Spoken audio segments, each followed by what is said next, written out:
watching us and also listening to us. Okay. Today we have a nice subject for you guys we'd like to discuss. First of all, I want to welcome Pastor Jonas, which is the director of this radio. So I just want to give him a hello. And also for radio TV, FLAMME de l'Evangile, I want to say hello to everybody that's listening or watching us. Okay? This is a new thing that we're doing, so we do need your help for our donations. You could call Pastor Jonas at 920-434-5813 or 347-358-4547 for you to help out. Anything you could give will be fine. Okay, and his account number is also 75-29-58. If you want, you could donate $5, $10, anything that you could give. We would really appreciate it. Okay. Today, like you probably know already, I'm Tatiana. Natalie Presenteur. You guys know Natalie from Facebook all the time, doing live with her product. She has some stuff to show you guys today. So yes, I'm Natalie Presenteur. Everybody know me. So today I'm really happy to be here with Tatiana. We're gonna talking about a lot of stuff. So I have the new product to show you guys. So stay there. okay, so the subject for today is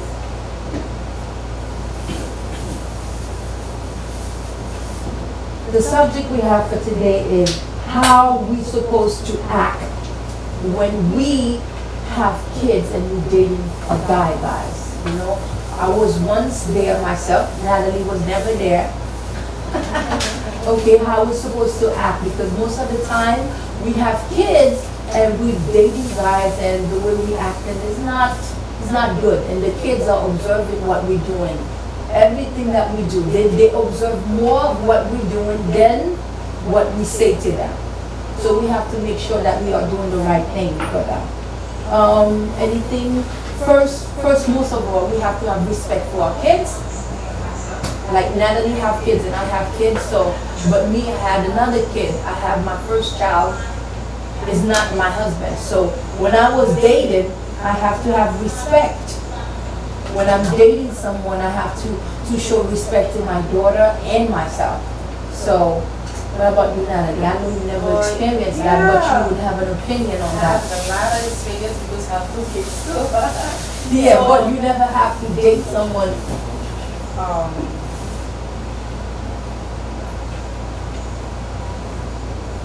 Yeah. Go ahead. Oui, Sorry, guys. question. But I was saying to you, as women, when we are dating, how we're supposed to act, especially, you know, if the child that you are a mother already and you're dating a guy, and the kid that you have is not for the guy that you're dating. You understand what I'm saying? So, what do you think? How we're supposed to act towards that man? You know, what we're supposed to do? We allow the man to come to our house while the child will introduce the child to the man. You know, things like that. Yeah. Je me suis posé ensemble avec, par exemple, mesdames qui fait petite avec un monsieur qui va, et vous venez avec l'autre monde dans le qui ça va faire petit monsieur marié, qui gens que ça t'a supposé avec Timouna et qui gens que t'a supposé dans le là. Ça sont des bagages qui ont un problème surtout dans la communauté haïtienne, non? Nous c'est haïtien, nous disons dans la communauté haïtienne, par contre, pour l'autre nation, comment que vous pour la communauté pas noire, le plus souvent les filles en fait un petit monde. Par exemple, il fait petit monde à l'âge de 17 ans, 18 ans. Nous connaissons là, ça c'est l'âge qui frivole dans le cœur noir, on a parlé. Et puis, on a droit à l'aimer, puis je vais faire droit à venir enceinte, il fait petit monde ça. Et puis, petit monde ça, jeune garçon qui a un fidèle. Ou bien, vous décidez de pas ensemble, ou something happened. Ils pas ensemble, puis ils doivent parler de comportement garçon, ou bien garçon qui doit parler de comportement fille. Ça permet que vous séparez, puis tout ça là, c'est maman qui porte. Nous toutes là, c'est filles, c'est femmes, c'est maman qui porte tout ça là. Et pour maman passer avec Timounza, de merci de Timounza vient grandir. Il est capable de venir un docteur, il vient un avocat. Pour y aller, mais parents s'appuient sur l'autre garçon, on y a la kirimel, et puis. Qui je nous-mêmes, from the woman, how we're supposed to act. Do we introduce, a child to that guy that we dated? You know, for me, you have to really be careful because there's a lot of crazy people that's working. There's a lot of crazy people in the world. So you have to make sure and try to find out certain things about the guy before you introduce the guy to your kid. Because as we know in the news how things goes, a lot of things, the men end up killing your kids, killing you. So we have to make sure that we That's fine. You find it funny. Okay? So to me, you have to make sure you be careful before you introduce your kids to that man that you dated. Because sometimes you could be dating somebody just for a few weeks. You go places and then you find out that you guys have nothing in common, and you go your way, he goes his way. You understand what I'm saying? Yeah. So that's why it's important for you to be careful of and when to introduce your kids to the men that you're dating. That's me. I don't know about you, Natalie, but that's my opinion on that. Yeah, c'est ça exactement. Le plus souvent, par exemple, si vous savez que vous pouvez introduire avec monsieur, par exemple, dame, nous vivons ensemble avec nous. Net ça li gen droit ti moun ça li vinn tourner c'est comme si ti moun n'a pas sorti ensemble c'est li prend comme li prend comme c'est pour petit mais ça dépend des gens parents lui même li fait ti moun adapter avec monsieur on va dire par rapport à gens c'est papa pour lier non li papa pour pas supposé faire ça et puis au fait ti moun pas respecter monsieur en tout comprendre mais gen parents tellement il introduit ti moun bien avec Marion on y a monsieur ça vient tellement avec ti moun li connaît même plus ça c'est pour petit qui sorti ensemble comprendre so tant pour moi même par exemple si moi c'est bon père ça bon père moi les fait pas les papa mais pas bon père mais les maman fait comprendre c'est à bon père moi les fait mais depuis petit j'ai 5 ans je connais plus le papa jusqu'à le jour le papa. Même si on n'est pas jusqu'à l'âge de 18 ans. You see? À l'âge de 18 ans, on ne connaît pas. Vous comprenez? Ça veut dire que ces gens parents même introduit tout le monde avec vos pères. Vous comprenez? Souvent, introduit l'apprend comme papa, et elle vient grandir, elle vient connaissance, elle vient connaître. Et parents même qui doivent faire connaître, c'est papa pour votre style fil connaître que c'est papa ligne. Vous comprenez? Ça dépend des gens qui ont introduit tout le monde. Par exemple, j'en introduit là, nous vivons par exemple, on vit dans le là, nous pas vivre ça c'est femme, tout le monde vit ensemble. La sortie, nous tous sortis ensemble, nous acheter ça, les fêtes, nous faisons des fêtes ensemble. But you don't think, Natalie, you have to, not when you just meet the person, you have to have foundation. You have, because if that kid is not his, you have to make sure that the foundation is strong. Exactly. Because remember, you could just be dating a guy for a couple of weeks or a couple of months and the guy is go about his business, you go about your business. But if you introduce your kids, it's a different story because now the kids will attach to that man and then the man do something to you, you have to leave him. The kids also suffer. You'll be crying and the kid will be crying. You understand? Because if the kids is used to that man, so you understand what I'm saying? Yeah, exactly. So that's why I think you should take time, get to know the guy, even get to know his family, his friends, his environment, things like that before you introduce your kids to that man. Son bagay, son point qui est vraiment important là.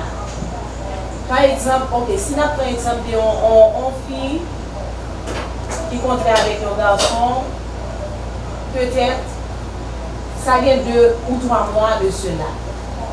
Contrat avec monsieur, il y a vite, et puis il est capable de faire un 6 mois, et puis après 6 mois, toute séparation est écrasée, et voyez ça l'écraser.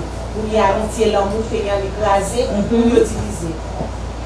Bon, dans le cas, ça nous a conseil moi m'ta remet bail. Et ça ou pas supposé courir à l'entrée dans l'autre relation. Exactly. Supposé prendre temps pour prendre temps pour réfléchir, ok, mais telle relation m'était quittée, mais qui ça, mais côté positif, mais qui ça pas de bonne relation, mais qui ça pas de bon vote.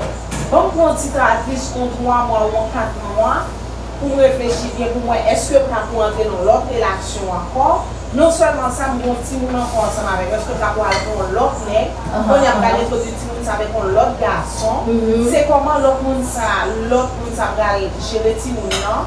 Et par exemple, des filles, des garçons qui sont tellement charmants, l'autre côté petit monde dans la sortie, c'est tellement charmant petit monde ça, l'autre même fille a par exemple séparé avec monde ça, petit monde ça avec notre tristesse. Par exemple, petit monde avec notre tristesse, la cité dans le monde et puis les grandes filles anti-gens plus, vous comprenez? En pile, madame, vous pensez qu'en pile réflexion pour mesdames de temps, pour moi dans ce sens-là, en pile réflexion pour mesdames de temps, réfléchir avant, là, nous quittons en relation, on va pour un petit temps qui sont en 8 mois ou 4 mois pour réfléchir pour nous comment que nous pouvons entrer dans l'autre relation. Pour pas courir, so you don't run to another relationship. Get to know yourself, love you, spend some date yourself.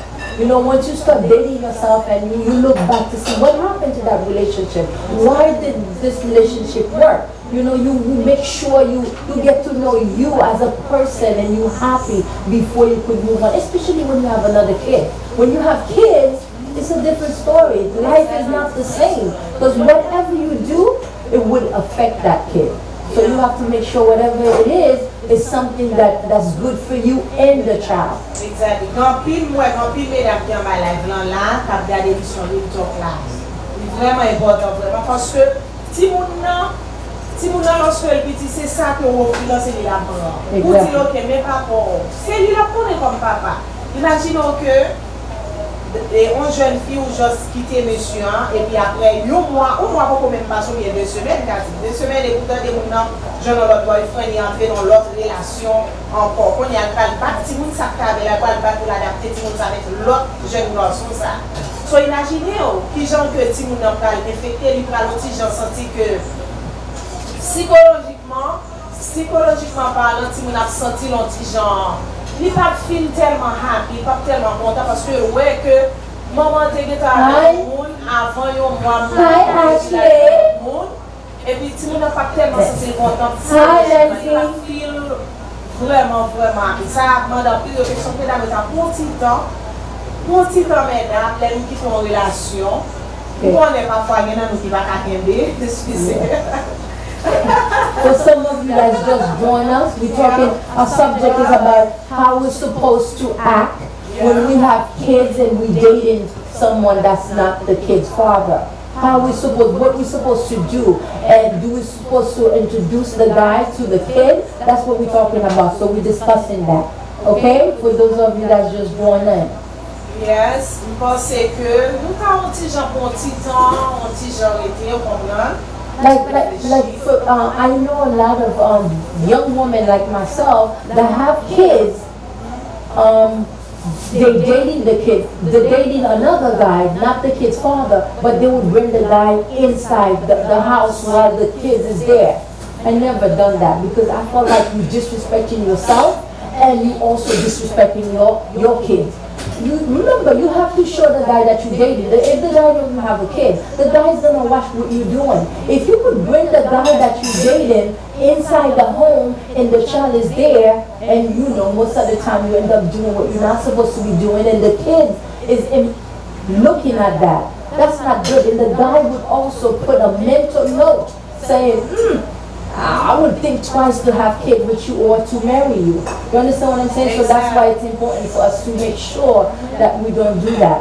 Get to know the guy, because most of the time we spend time with a guy, we think we know them, and it's not true. 1 year, 3, 4, 6 years with the guy, yeah. Yeah, and you don't know the guy. After 1 year. Yeah. So you don't want that, because your kids end up suffering along the way. You sad, your kids sad. You don't want that. That's not what you want for your kids. That's not a strong foundation. Because most kids, they don't listen to what you say, but they listen to what they watch what you're doing, and that's what they want to do. You understand what I'm saying? It's not what you say. is what you do that they will follow. Yo gade ki sa wap fè, ou kompran? Yo gade ki jan maman ak, ki jan papa ak. Par exemple, ti moun sa grandi la, par exemple, yo maman, ok, nou pren exemple, mesdames yo.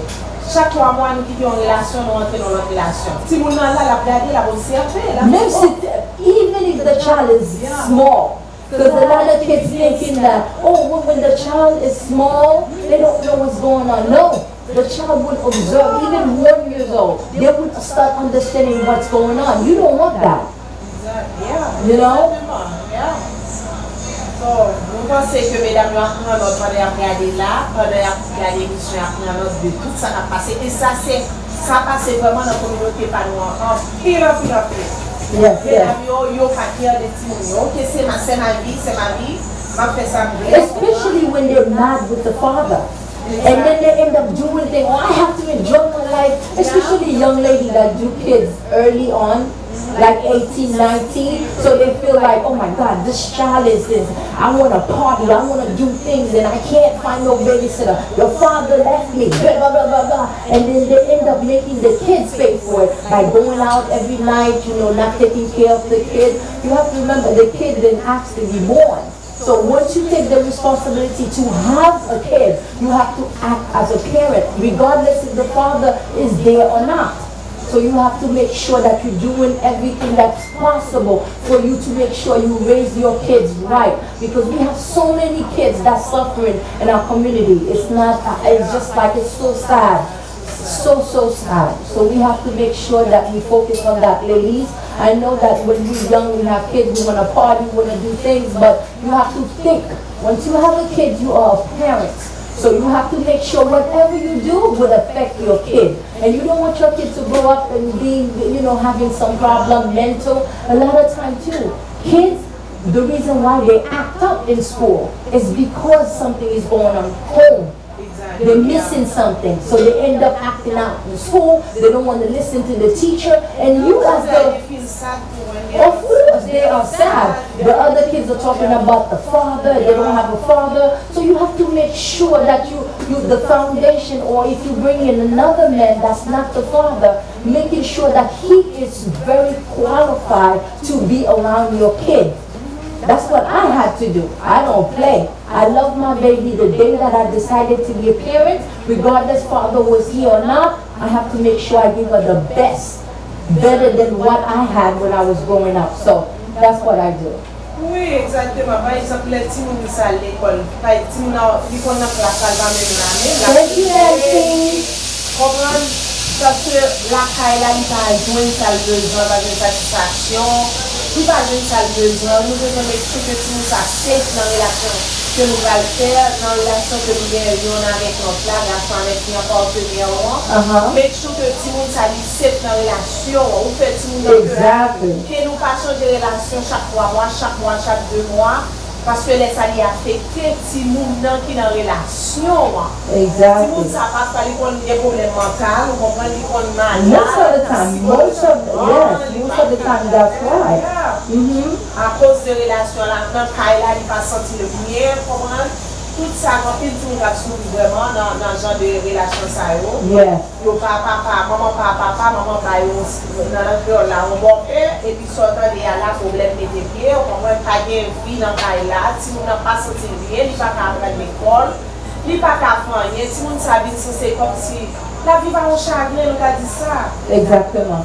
And most of the time when they go see a professional in school, the first thing that they will ask them is, how is home? Is mommy and daddy's home? Because they know that foundation is extremely important. So once the kids have that foundation, not that the kid cannot have that foundation with the mother. The kid, because there's a lot of single moms that raise kids on their own. They, you know, they don't have no men, they raise their kids and the kids become perfect. Like, look at Obama. Obama was raised only by mommy and grandma. Look at that. A very intelligent man. Look at that, the first black president. So I'm not saying that a woman cannot do that, but I'm just saying that, you know, not to bring guys that's not qualified around your kid. Yeah, bon, Katia, pour les bons bagages là, si mon nom est qui parle avec papa soit disons pas tellement pas qu'à dire papa pas de merci. Parfois, il y a une fille qui tellement, comment on dit, garçon fait le bagage, il dit pas besoin d'être ça dans la vie. Il a levé petit pour comprendre. On est le plus souvent, c'est si vous savez de mettre comme docteur, comme avocat. Oh, for sure, yeah, of course. Et puis, ils ont tellement brillé dans la société. Et puis, tu disais, like the people said, yeah. Ou elle vit président de la République. Vous comprenez le plus souvent, si vous savez, c'est eux qui font briller demain dans la société noire. Now, the subject we're taking, we see some new people joining us in this evening. It's about when you are a woman and you have a kid, what you're supposed to do if you dated. Okay, that's what we're discussing for those of you that's just joined us in this evening. Okay, we want to thank you, we want to welcome you, and please share and like. Okay. Okay, so now we're going to give you a little music and we come right back. We're coming right back.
Okay.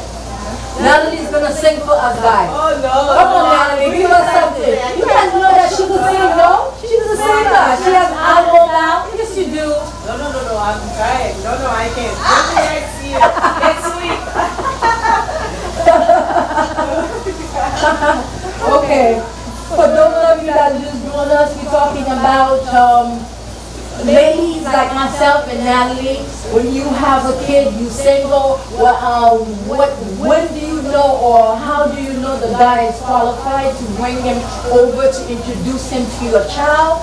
It is very important because once we do that and the guy bounces, the kids end up suffering. So we have to make sure that that guy is qualified to be around your kid. And for me, I'm talking from experience. Natalie don't know that, but me, I make sure because I have my daughter. Before I dated anyone, I didn't bring nobody I'm dating around my child because I cared for my baby. My baby was my first of everything. I didn't put her anywhere just to go out with the guy or whatever. No, I take her very seriously because I have decided to become a parent. I am a parent, so I have to make sure that whatever I do, it's for me and her. It's going to benefit myself and my child.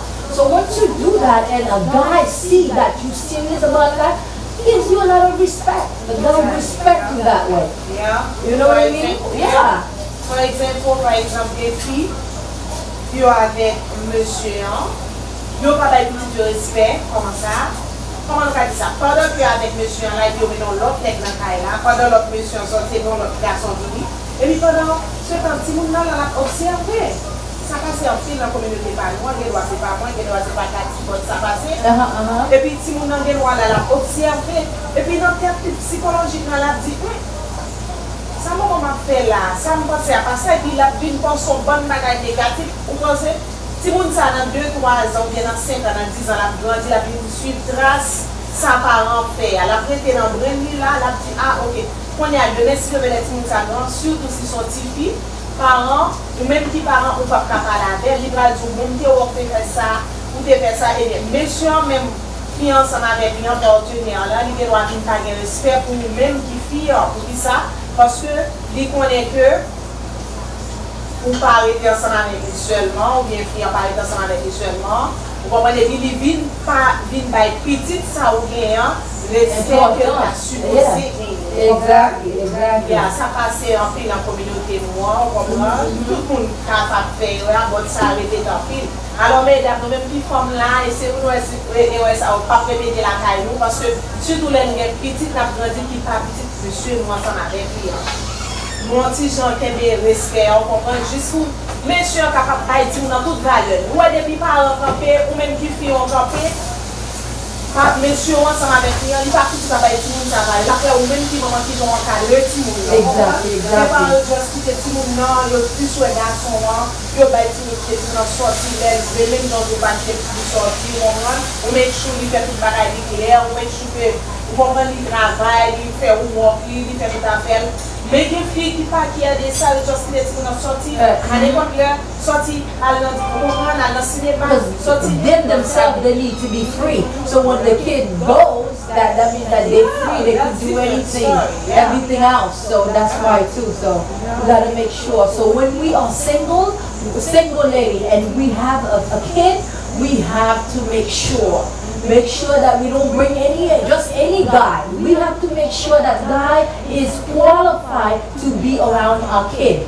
Because if we don't give our kids respect, that guy you dated is not going to give your child any respect whatsoever. And then what's going to happen to your kid? The kid's going to start having some mental problem, behavior problem. They're not going to behave in school. They don't want to do their homework. They don't want to go to school. They don't want to do a lot of stuff. So we have to make sure that the foundation that we have for our kid, especially when you are a single mom. I've been there, done that. Now I could actually tell you that life is not the same. It's because of what I have done in the past that now it's great. I'm having nothing is perfect, but I'm there. You understand what I'm saying? I don't think anyone should do that. Ou sévère avec Timoun, on comprend et puis make sure que Timoun on comprend, il grandit dans la société, il grandit avec respect, on comprend, même si que le papa il grandit dans le foyer, qu'il grandit avec le respect, il a un encadrement.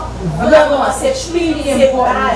Yes. Un encadrement de la part de papa, qui c'était bon père, qui c'est compagnie de jeune encadrement, tout ça. Il a toujours fait bien, même si il y a un engagement pour papa. Exactement, la pierre malaise, il va demander pour papa. Il sentit comme tu sais, c'est seulement c'est sans les bails, c'est papa. Tellement senti la l'aise avec, il fait confortable, bon, et il bon, tellement remercie nous ça, il remet passer pour un petit qui sortit dans la voiture. Yes. It's because the foundation. When you just started dating the guy, you let the guy know, you know what, I have a kid, but you can't come around me. I'm very strict. You couldn't come around my kid. I don't play because I don't want my child, my daughter, to grow up with mental problem or behavior. She already don't have her father. Why do I want to bring more problem in? So I stop that before the problem begins. You understand? But I see a lot of us women, a lot of us, I'm talking to our women, my people, my ladies in my community. We do that a lot. We put aside the kid and then we go date with a guy, and the guy is doing this, doing that, affecting you the way you show love to your kids. So you gotta make sure that don't happen. And he's qualified. I can't stress it enough. Because a lot of dudes out there, they're not qualified to be around your kids. They're not. You could be having fun with the guy, but the guy is not qualified to be around your kids. It's not everybody that loves kids. It's important. Yeah. Extremely important. You have to make sure that. Yeah, par exemple, soit très important, par exemple, les filles, là, ils prennent leur partenaire, et puis partenaire, ça vous n'a pas cherché qu'on est, prend information de partenaire, ça, qui ça le fait dans la vie, qui ça la plaît, et puis il juste dit, chérie, vraiment, et puis il a gagné pour le partenaire, ça dans sein, si mon nom qui déjà pas mon papa, il faut le lancer, si mon nom qui déjà pas mon papa, et puis après, Hi Miriam, how are you Miriam? Après 3, 4, 5, 6 mois partenaire, ça commence à développer un série d'attitudes négatives pour lui voter la taille Timounian. Par exemple, il doit toucher Timounian. Yeah, of course, je dis ça. Il doit pour Timounian, et puis c'est pas un de lié, il doit être Timounian. Quand on parle de travail, puis toucher Timounian sur une petite fille. Ou bien marié, puis il doit belle dans la bouche. Ça passe dans la communauté pas noire, ça ne doit pas cacher. Son bagage qui fait vraiment dans la communauté pas noire. Qui ça fait ça? Parfois, nous-mêmes qui pas chercher qu'on est partenaire avant que nous entrions dans la relation. From the beginning, while you were dating the guy, you did not find out who that guy is really. Be around the guy, be the environment before you bring him around the kid. Because like Natalie just said, we have men that's actually going to touch your kid. And we see that all the time in the news. Men are doing the wrong thing to your kid, and sometimes they get upset, they kill the kid, they kill you, a lot of problems. But we could have prevented that from happening if we were doing our homework from the beginning. Get to know the guy, go out. Don't let him come inside your house. Just get to know, have fun. You just have to know that you have a kid. But he doesn't have to be around your kid. That's important. That's really important. Yeah. We have that a lot in our community. We do. Yeah. Ça fait dans la communauté. Même dans notre communauté, ça peut passer. Par exemple, si a des partenaires là, on va souvent ça ouvre en pile, le fumer en pile.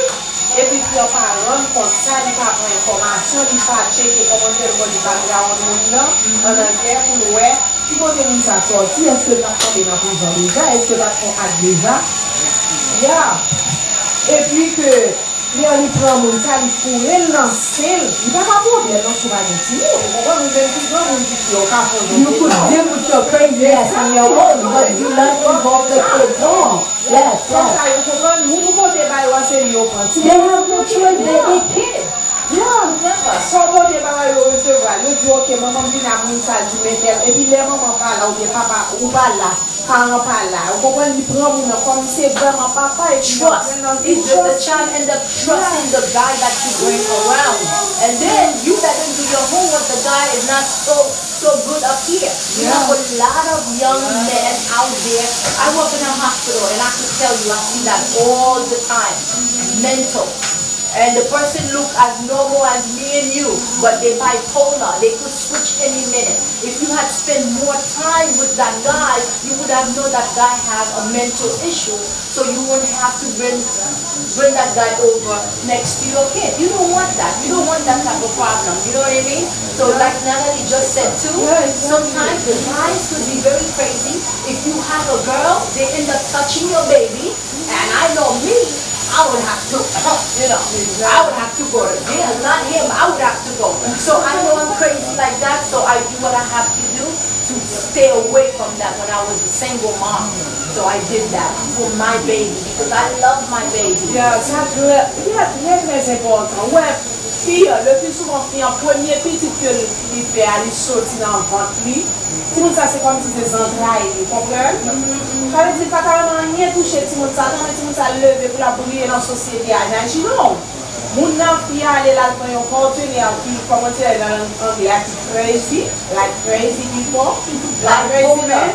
Yeah, et puis entrer dans ce monde ça et puis pour qui dégâts qu'a causé dans la société. Alors mesdames, nous avons coupé là, en pile précaution. Les droits c'est pas vous même bien balade, les droits c'est pas moi, c'est pas quelqu'un, les droits sont l'autre monde. Vous capable dans situation dans moment là on a fait émission là, en pile précaution avec petit monde, le plus souvent petit fille. Lorsque nous des petits filles qui n'a pas eu un bon père, qui est-ce que nous allons la dire dans ce petit monde ça? Est-ce que mon ça check le background mon pour ouais comment somebody just texted me saying that they couldn't hear. I don't know if you guys couldn't hear us but they're saying that they couldn't. What we're discussing single mom that's dating guys. They not. How do they know or when do they know that guy is qualified for you to introduce your kids to them? And we were saying a lot of information, and we see a lot of things in the news, how the guys end up killing or hurting the kid, and you don't want that. You know, you don't want that for your kids. And we were just saying, before you do that, you have to make sure that that guy is qualified to be around your kid. These days, you have to worry about girls and boys, because it used to be in my day, you worrying about the girls. Yeah. But these days, you also worry about the girls and the boys, because they have some men now, they're mentally ill, they're mentally sick, so they will touch your boy and your girl. So you don't want that. You know what I mean? Yes. When I was growing up, it was the girls. You couldn't leave the girls here because, you know, the safety or whatever. Now you can't do that with your boys either. Yeah, exactly. So it's not the same at all. So that's what we're talking about for the person that just texts me saying that they don't know what the subject is about. So that's what we're talking about, okay? Okay? And I see a lot of Oh, go ahead, Nana. You will take over. Have somebody that's doing now we're gonna listen. Music, yeah, we could take a pause now. We'll listen to something, to some music or something. Like, share, please. Oh my God, yeah, look. That's like you couldn't see anything. It's true that they can't go in, but it's black, said my you where we? Video. No, you see black. No, I can't see too much. It's not working. I went through Facebook, but it wasn't showing. They put it in the oh my God, my friend, she said she can't see it. Okay, Daphne, if you're under the line, just she can see nothing. She couldn't see anything. Hi, Woody. Woody, is it someone just said that they can't see anything? Anybody under the line, please say to us that we are okay. You could see us, because someone just texted me and said that they can't see anything. Woody, are you able to see me? This is my husband, Woody Raymond. Are you able to see us? Because someone just texted us said we can't. So yeah, here's one more. No, screen they see. I don't know why they can't see it. Maybe just for Daphne. Daphne, I don't know what's going on, but I'm able to see myself, so maybe it's you? Okay?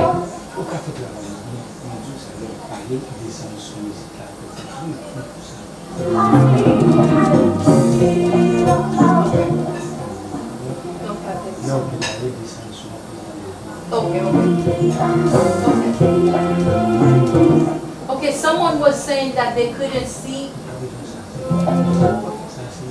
Okay.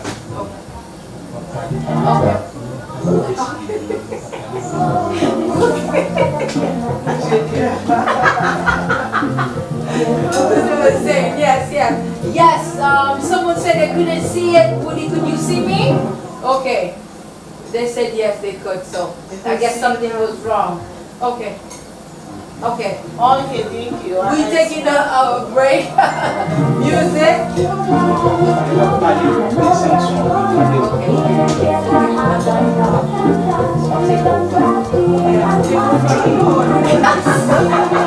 Put your hand music.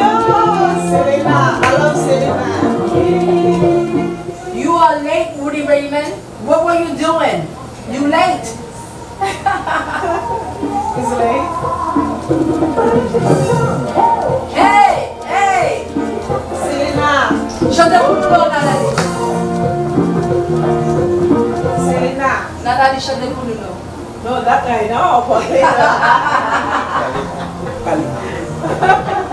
Why? Later, that guy now. Okay, we got it. Okay.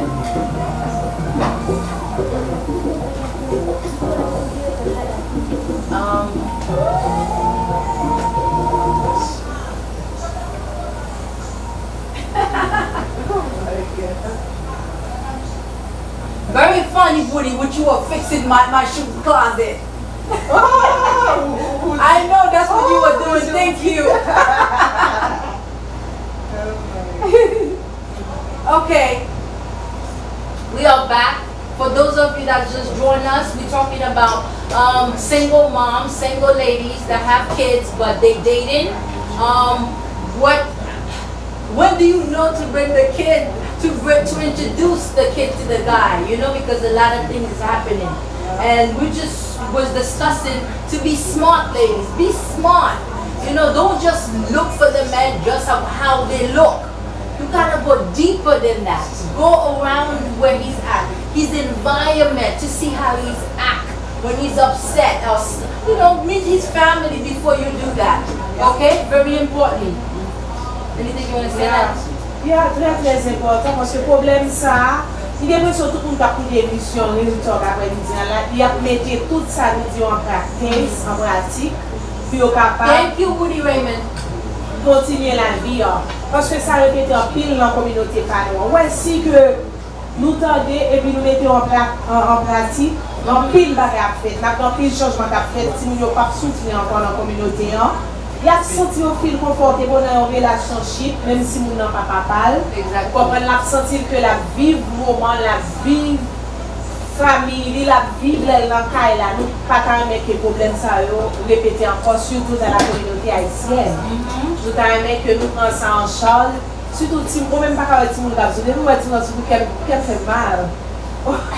Qu'elle fait mal. Yeah, même les regarder dans mon vie mon petit monde sentir triste, me crier, on comprend pas quand ça. Comme si tout le petit monde pour sentir à l'aise, pour le sentir confortable, comprendre, pour sentir à l'aise. C'est comme si c'était papa.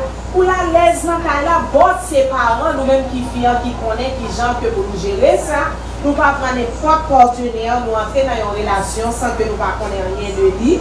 So, nous mettons toujours que nous prenons 6 mois, chercher qu'on est bon 6 mois, 1 an, pas fait même 1 an, mais chercher background avant que nous entrions dans scène. Par exemple, on fait 1 an, il quitte avec un partenaire et puis dans 1 mois, il est pour l'autre. Et Timoun, il ne pas penser le Timoun, ok, nous allons faire Timoun sans l'autre part, on l'autre bopé.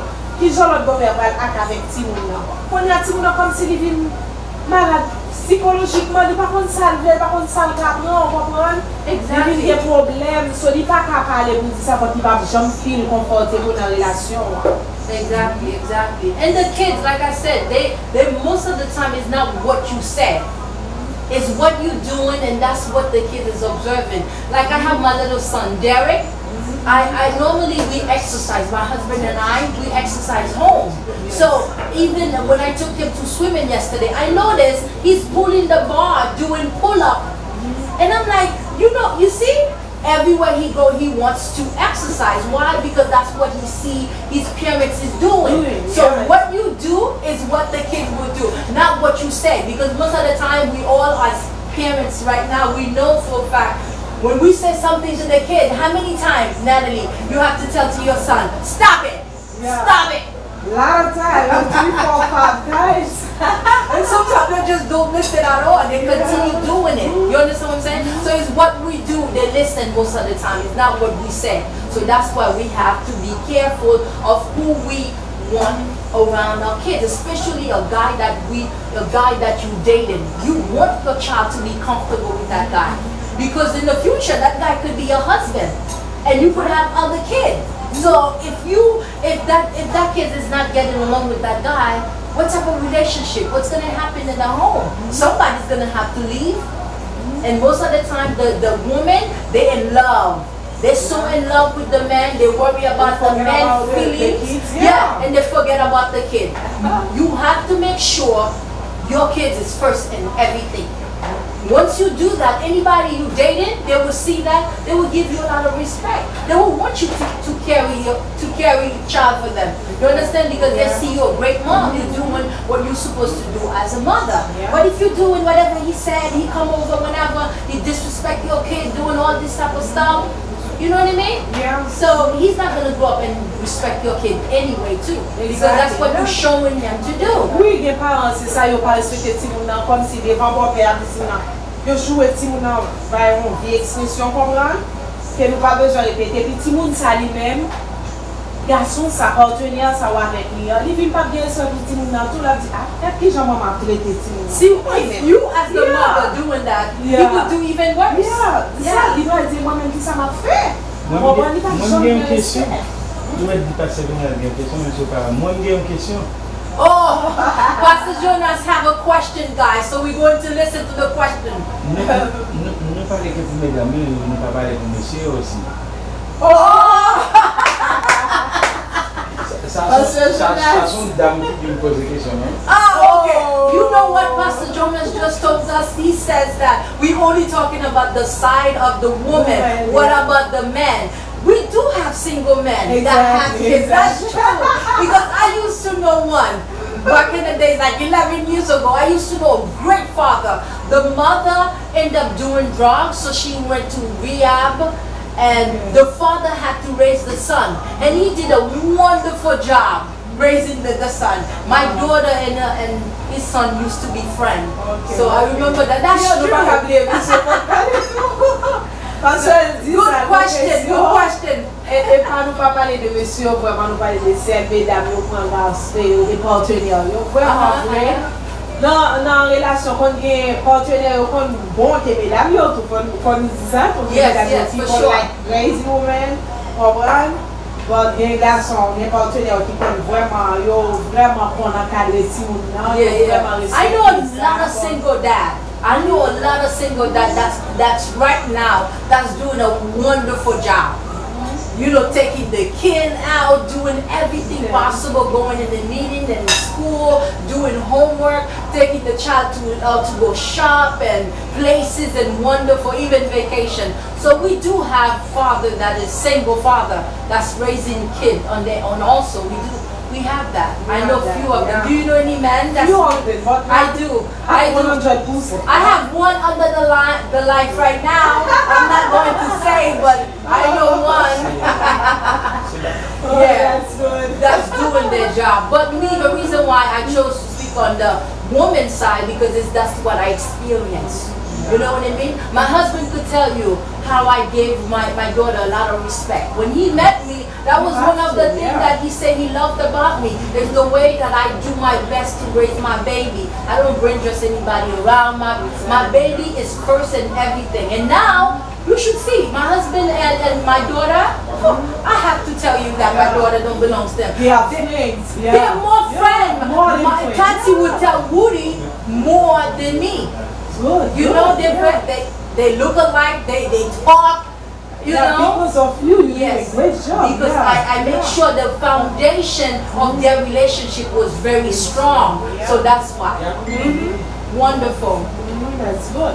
C'est ça, c'est à partir de dames, on comprend ça dépend des gens qui font fondation.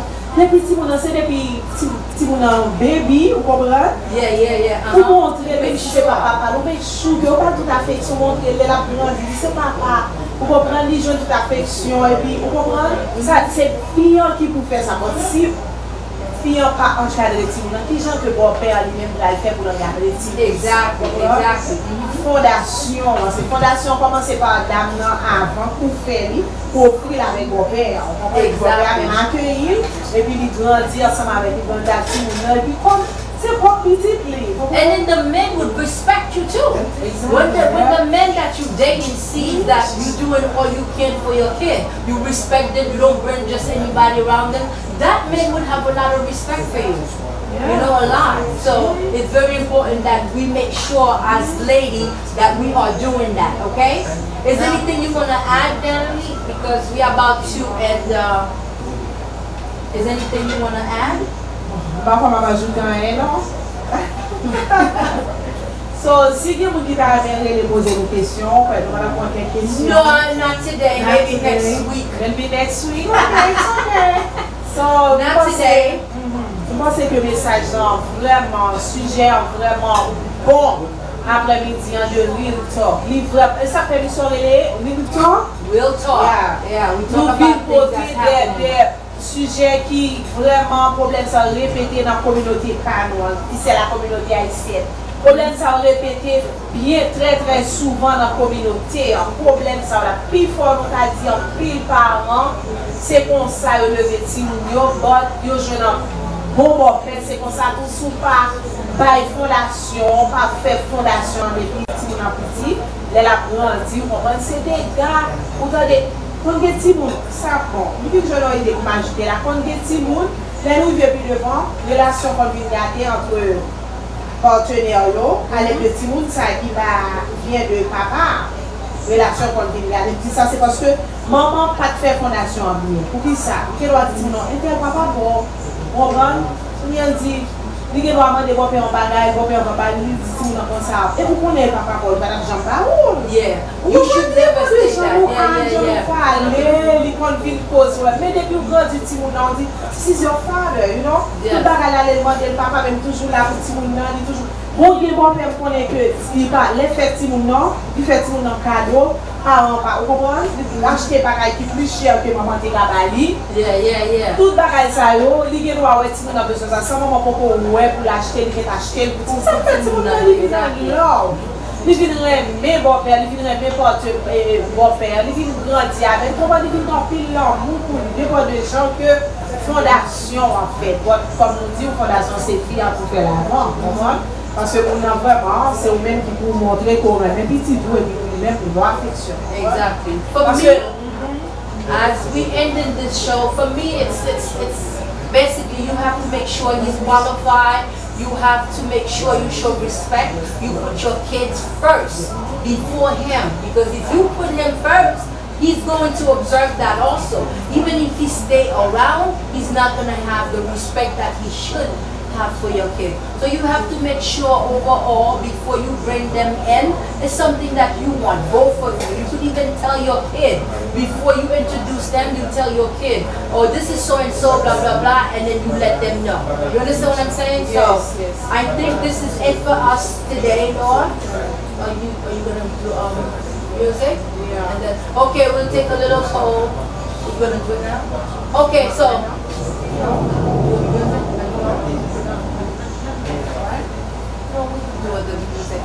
We ending right now, guys. So thank you for all of you that was watching. I see that some of you that's coming up now. We basically ending the subject for tonight, and we'll be back next week again. We're supposed to start at 6:30. This is me and Natalie every Saturday at 6:30. We talk about the real stuff that's happening as a woman to us, or any other subject that we think that's interesting for you guys, okay? If you have any questions, if you like what we said today, or you want to donate,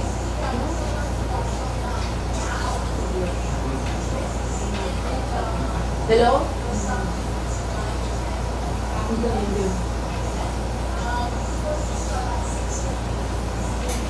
They can hear me.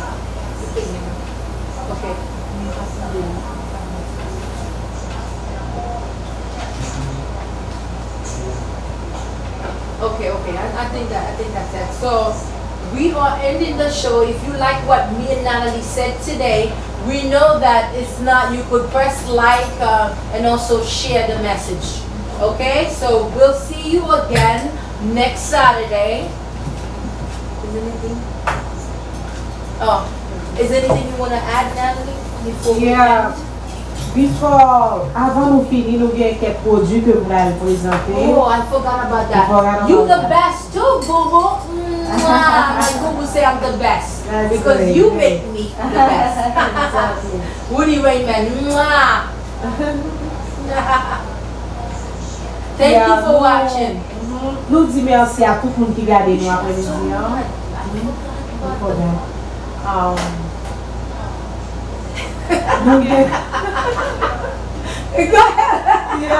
Nous avons un produit que nous allons montrer mon but avant de montrer mon produit au Cathy, il faut nous faire un petit parler de ça tout petit. Produit eux-mêmes, ils fait à base organique. Qui est sa base organique là? Nous connaissons produits organiques, c'est produits qui vendent cher en pile. Même les gens dans la market, on va acheter manger, on va acheter des œufs organiques, on va même dire avec l'autre jeu nous acheter. L'autre jeu nous acheter dans $3, mais les œufs organiques, on va prendre non le prix. Produits organiques, c'est produits qui sont vraiment chers, mais qui sont vraiment bons, qui aident. Qui vraiment aident nous avec quoi.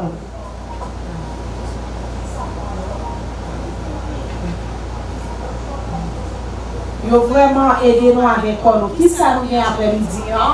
So, pour les gens qui branchent nous là, on va mettre dire qu'on va changer de place. on va changer place. Quand on change de place, parce que le qu'on est là, c'est pour ce studio. On va rentrer dans l'autre table, on va changer de place. On va dans le salon. On va dans le salon. On va dans le salon. Et pour nous montrer nos produits que nous avons, c'est des produits organiques qui sont bons pour nous. Nous avons des colgates, nous allons traverser l'autre bon là, nous mettons les souliers, nous allons traverser, nous mettons musique avant que nous traversions quand tu vas le Yeah.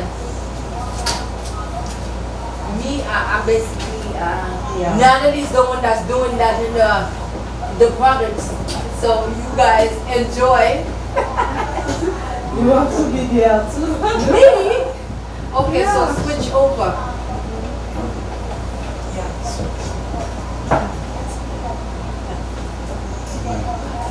You don't know what I'm saying.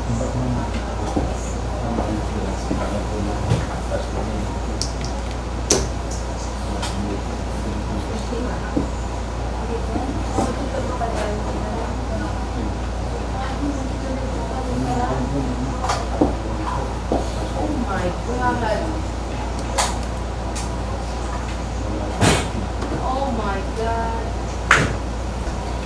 Oh, toute la vallée. Go ahead, Natalie. Come. No, come. No, for venir. No, no. Comment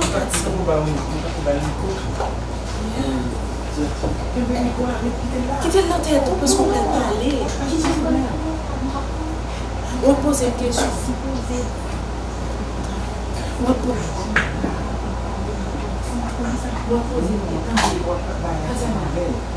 une question. Si c'est pas une présentation, on parle comme ça, et puis on va voir non, on va poser une question. Qui ça va expliquer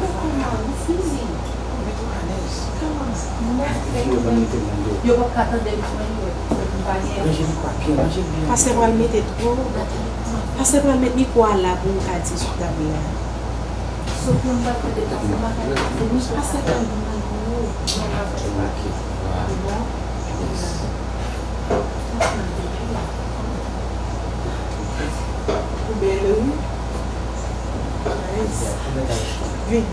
Oh my God, yeah. Parce que lui n'y a sous nous, light là. Now we have some product to show you guys, some organic products. That's the Skin 6 system. It's good for its ice cream, its lotion. Now you know more so.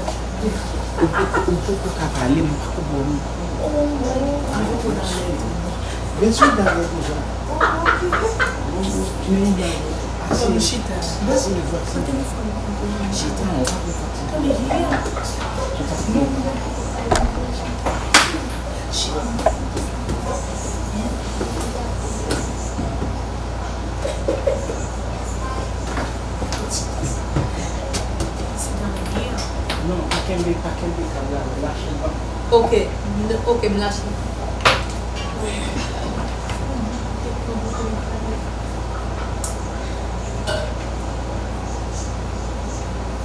When the air pass?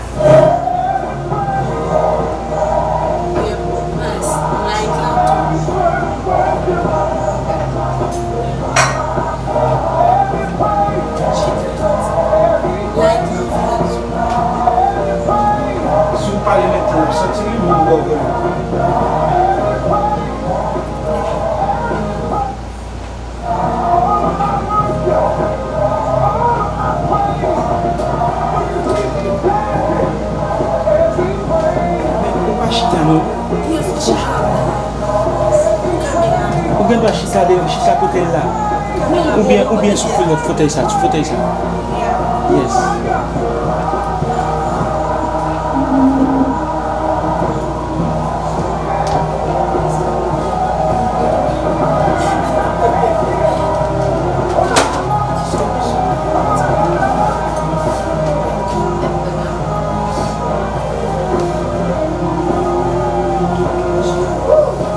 Pour mettre le micro après bouchon.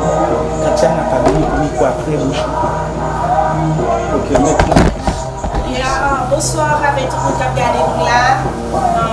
Nous connaissons, nous avons un pile nouveau produit qui est tombé dans www.natushop.com. Pour ceux qui connaissent déjà. Yeah, you know me, Cathy, right? www.natushop.com. Ça c'est tout à fait différent, ça c'est vraiment différent par rapport avec l'autre produit que nous avons. Ça c'est l'autre base de product. That means this is organic product, that's a new product. So, ingénieur pour mon petit son.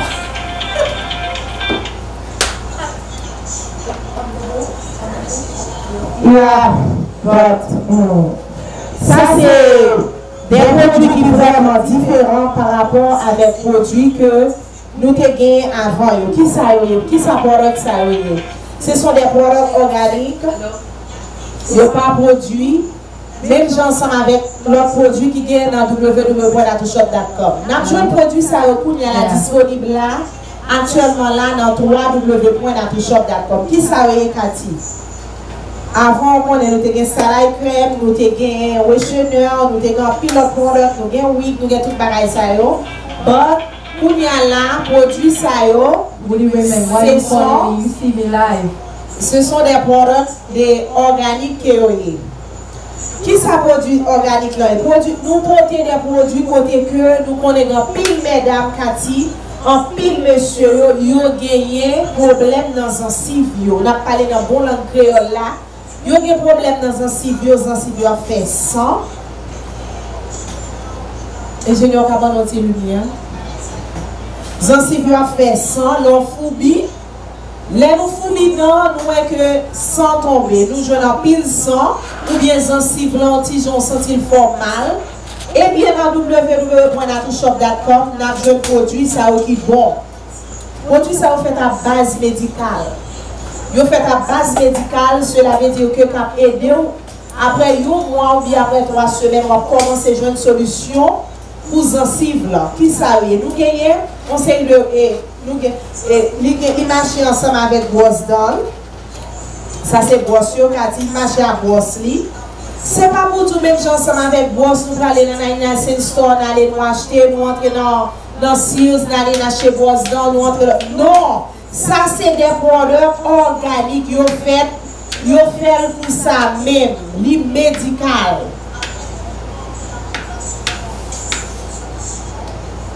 Les médical, ça va,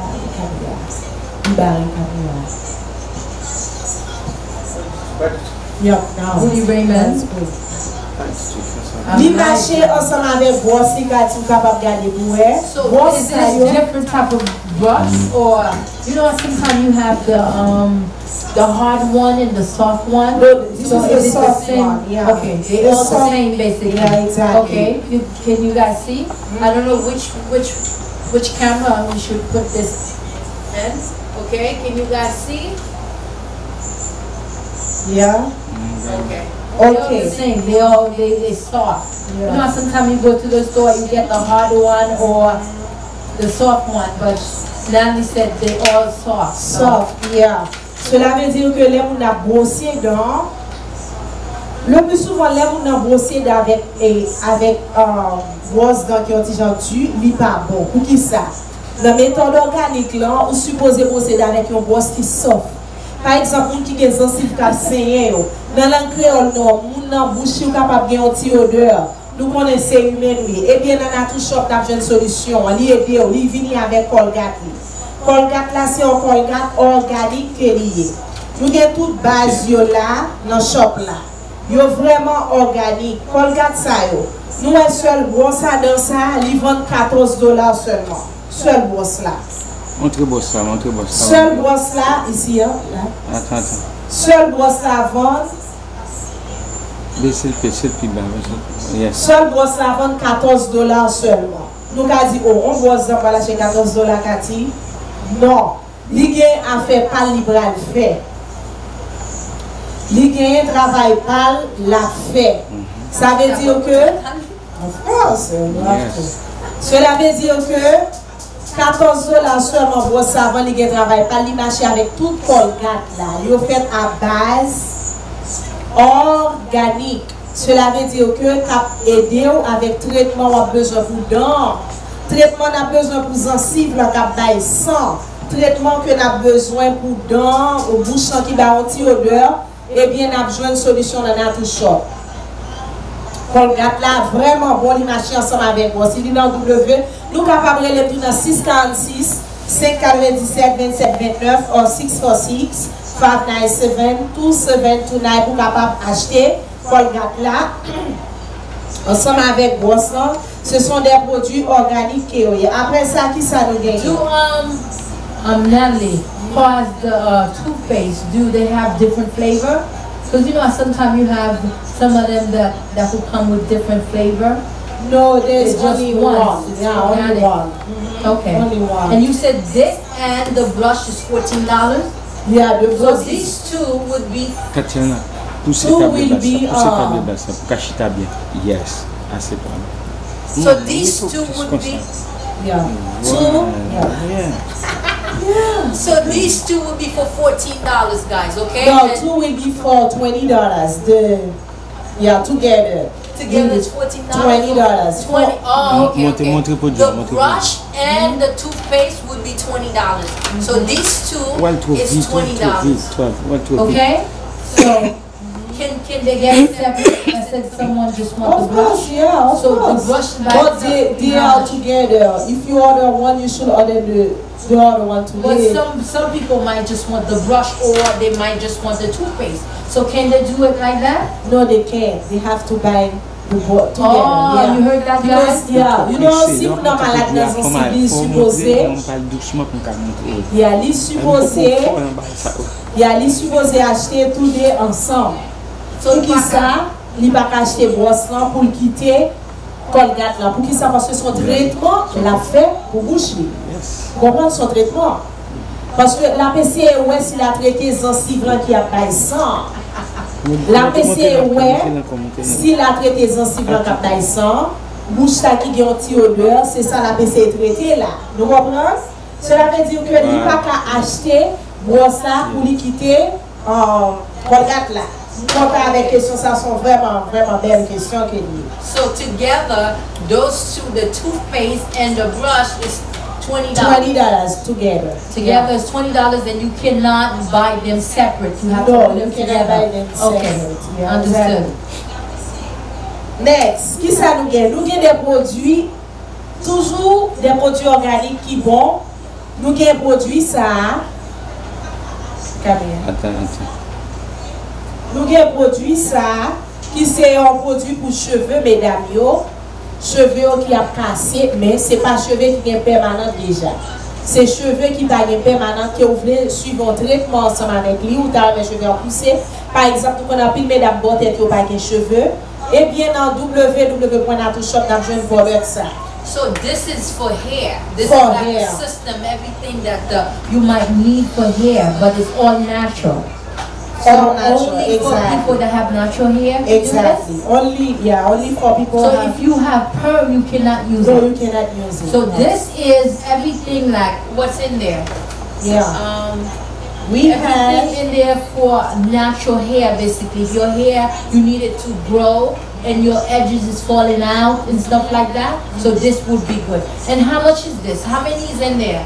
well, I think that one. Well, they have to go at www.natushop.com. Oh, because you see how much Natalie, is what I'm not happened? gonna be You saying don't nothing here. you Just don't wanna have to show them. What happened? You don't want to scare the people? No, I don't want to scare people because it's really expensive. Yeah, because it's organic, so yeah, it's natural. it's really expensive. Okay, Yeah. okay. Ça c'est shampoing. Ça c'est shampoing. Okay. Et puis ça lui-même. By shampoo, if you will be. Okay, yes. Okay. D'accord. Yeah, ça c'est shampoo et puis ça lui-même. Conditioner. Ça c'est shampoing, l'autre là c'est condition, capable de rester ça Conditioner and relève. shampoo. Yeah, les rinces là, dans le créole là, côté au capable de laver cheveux avant puis on mettre shampoing et puis après ça, vous êtes capable de mettre traitement ça qui c'est en l'huile dans racine cheveux pour capable aider cheveux à grandir. Pour qui ça? Pour tu regardes pour qui ça au bocati. Connais nous qui on série de nous conseille de petits côté cheveux à sortir on série de petits points It's the root of the hair. Exactly. Yes. Ça permet que les boucher. Sometimes ces produits organiques ça peut mesdames utiliser qui peut permettre que les cheveux à pousser. Parfois les cheveux ne pas pousser c'est un problème médical les gars. On est capable de manquer en vitamine C, il est capable de manquer vitamine D, il est capable de manquer vitamine E qui permettent que les cheveux ne pas pousser. Donc avec produits organiques ça ils permettent que les cheveux poussent normalement pour arriver à côté dimension que les cheveux sont supposés. Et puis nous avec les So machines this is ensemble. like an oil, but this is like a treatment for the hair. Okay? Exactly. So that's what this is. She was telling you Yeah. that. Les machines avec un brosse tout, côté que vous voyez brosse li. To give the hair massage. Exactly. Massage. Vous capable de cheveux en massage pour masser cheveux From en the mettre root, this is a traitement. brush for the hair, guys. Yeah. After you Papa. add the treatment to the hair, so you basically go on the root and you massage the hair with this. Exactly. Pour capable de masser cheveux, pour cheveux capable de C'est la salle de mon boy comme tu sais Allez dans www.natushop.com. Tout le monde que Or vous you can installé. also call her at 646 646 597 597 27 27 29. 27 29. Exactly. You can call me. Yeah. Après ça, l'autre produit que nous gagnons de skincare. Skincare là lui-même. Nous capables voir. Skincare là, il bon pour peau mesdames qui sec yo. Okay, this is the skin care Yeah. for the people that have dry skin. Okay, Exactly. guys? You see this? This seems like it has different product in there, no? This is all for skin, okay? Yeah, this is for skin. So if you have dry skin, you should contact Natalie or visit www.natushop.com or 646 597 597 27 2729. Exactly. So, na ouvert pour consommer au capable. Là dans l'île, That's what I mean. Voyeurism, and this is another next step. nous gagnons un produit là. Ah, c'est Nathalie monte là, elle est puis par contre, qui peut le Campbell. Yeah. Nous gagnons lui vient avec toute gamme li. Côté que nous gagnons lotion, tout c'est pour corps, pour skin, nous connaissons que mesdames gagnent corps sec kati. Parfois c'est malade, nous sommes capables de manquer en vitamine C dans le corps, dans le pôle, dans vitamine D, qui permet que nous sommes malades. Vous comprenez? Mais avec produit ça, vous êtes capable d'utiliser pour corps. Il y a lotion, il marche avec crème, il même crème pour en bas yeux, mesdames, qui noir. Vous comprenez quand mesdames en bas yeux noir, puis visage là rouge, et puis là noir, deux yeux noirs. Vous comprenez les pour capable d'utiliser en bas yeux, pour propter en bas yeux, faire bien belle. Et puis il marche toute gamme dans venir ensemble. Vous pouvez ça, il même $190. Ah, seulement $190. $190. 100. Okay, so this set is $190. It's $190 for everything. Like she was saying, sometimes you need those to help you out, okay? So this is it. Yeah. As you could guys could see, yeah. run it down like this. You see that, guys? Good. Okay, so you'll have everything. Yeah, produit ça est vraiment bon, Cathy. Yo vraiment bon. Nous avons pile de produits encore qui est pour paraître. Nous avons Cotex, mesdames, pas chez Nana Store. Ils entrent dans Sears, ils achètent Cotex. Ils entrent dans Walmart, ils achètent Cotex. Cotex, ça, nous pas dit pas bon. Nous par contre, qui problème il pourra le présenter puis devant. Il y a une prévention que nous sommes capables de faire. Yes, nous même I heard Cotex. that. This is organic. Organic. Yes, I heard you know, that. a lot of people use the organic product. Yeah. I'm pretty sure it would be more money. Yeah. Moun qui gagne pile l'argent, yo pas ces produits organiques seulement yo utiliser. So voilà ka yo dans maquette, c'est bagage organique seulement yo acheter parce que yo connaît ça pas produit des maladies. Vous comprenez? Nous même des Cotex qui va venir pour mesdames yo qui c'est des Cotex qui c'est organique. So what are you going to do for your customer that can't afford it? I don't know exactly, but are you going to do a 10% off or something for them? Maybe after 2 or 3 months. Yeah. But right now, are very expensive, guys. I'm just joking around. I know. All the products are really expensive, but they are good products. Trust me, guys. Go at www.natushop.com. They are really good products. Yo détruire un pile de maladies qui n'ont pas. Cotex là bon pour mesdames yo pas puis devant capable de venir cancer. Cotex ça yo fait pour ça même c'est des cotex médical qui est lié. Nous même pral des médicaments pour tension, pour sucre, cholestérol, moun qui pas apprendre, moun qui pas apprendre bien pour mémoire. C'est une compagnie, on va parler de côté compagnie en sorti Cathy. Qui côté compagnie en sorti c'est coréen qui est sorti loin. Yo te battu en pile pour ba une licence pour être capable de permettre vendre produit pour américain permettre de vendre produit ça yo. So ce sont des produits organiques yo vraiment bon mais d'accord gâte la puissance civile Cathy ça c'est gamme dans les vendre $190 seulement et puis à $190 je 2 4 6 produits là-dedans que mesdames sont capables d'utiliser pour corps. Ils capable faire peau jaune. Il est capable de boire belle couleur et puis détruire toutes les bactéries qui sont dans la peau. Toutes les microbes que nous prenons dans la peau. C'est pour ça que nous devons présenter. Nous avons de nouveaux produits encore qui viennent. Nous avons derrière, nous avons Cathy, nous avons derrière. Bon, pourquoi que ancien costume même, il y a toujours ordre parce que il y a des gens qui sont placés ordre. Very good. Il y a des gens qui sont placés ordre pour combien de temps pour mal checker. Il y a près de 6 personnes qui ont temps. Nous disons Nathalie qui était product skincare là pour capable d'utiliser pour peau parce que peau vraiment dry, especially in the winter time. Exactly.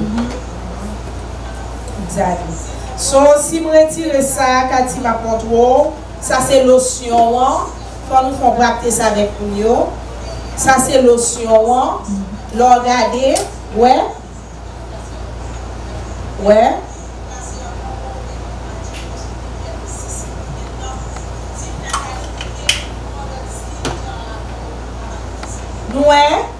L'eau passée ou senti, and it smells good. Il senti bon.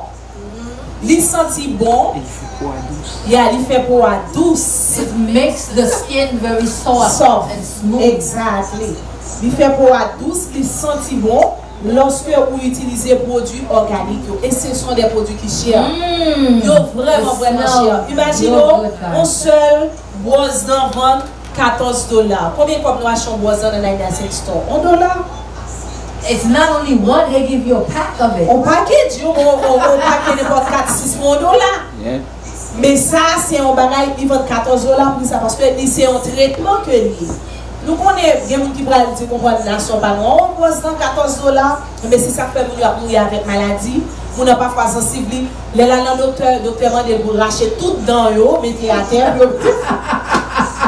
Parce que c'est dans Exactement. Parce que il y a une prévention que nous sommes capables de faire pour détruire en pile bactéries dans l'or.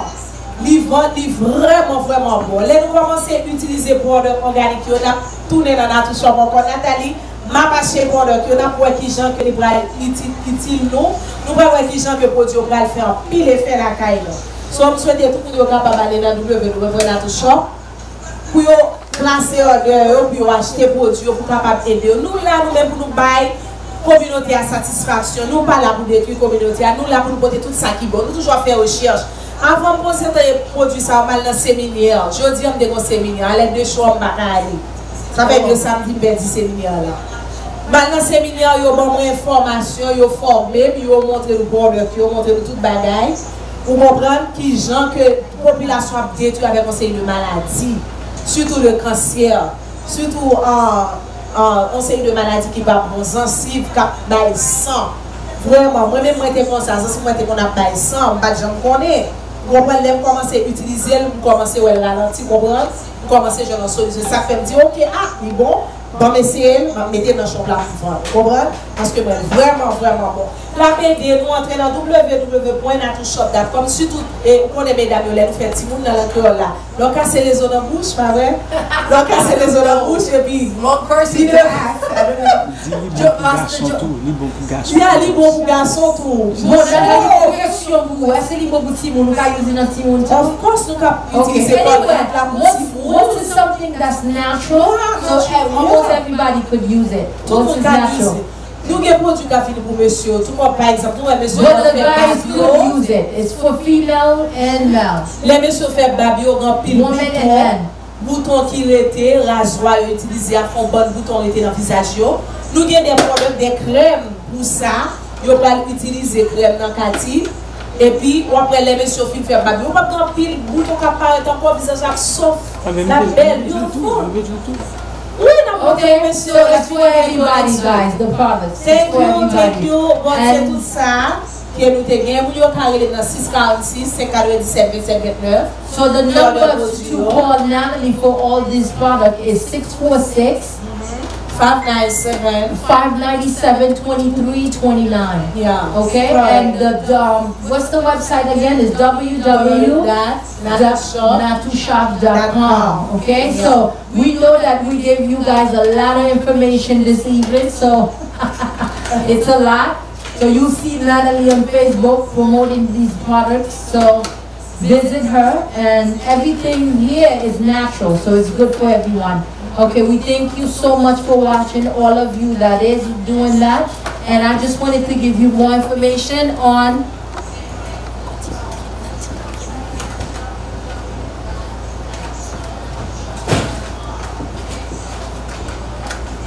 please, we need your help to donate to the radio station.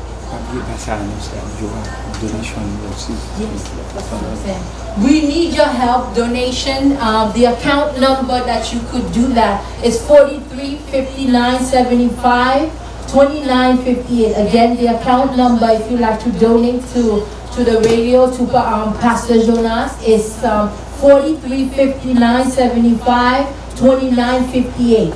Okay, and his number, if you could feel free to call also. The number is 347-358-4547, and the second number is 929-434-5813. Okay, we really appreciate you watching us today, and we'll come back tomorrow. Not tomorrow. Next week, myself. Next week, Saturday, most likely 6:30. Thank you for watching, and we love you guys, and God loves everyone too. Bye bye. See you next time. Thank you again. Mwah. All right.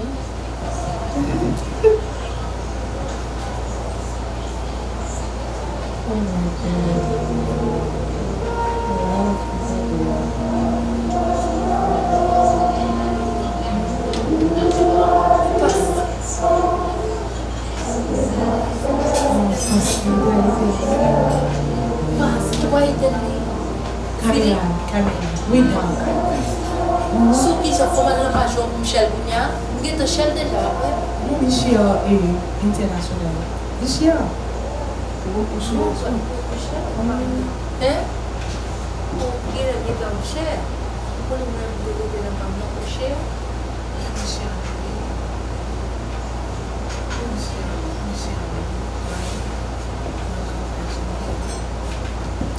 Et bien moi-même pas besoin de cher. Il déjà n'a pas cher. Non, attends. Still cash.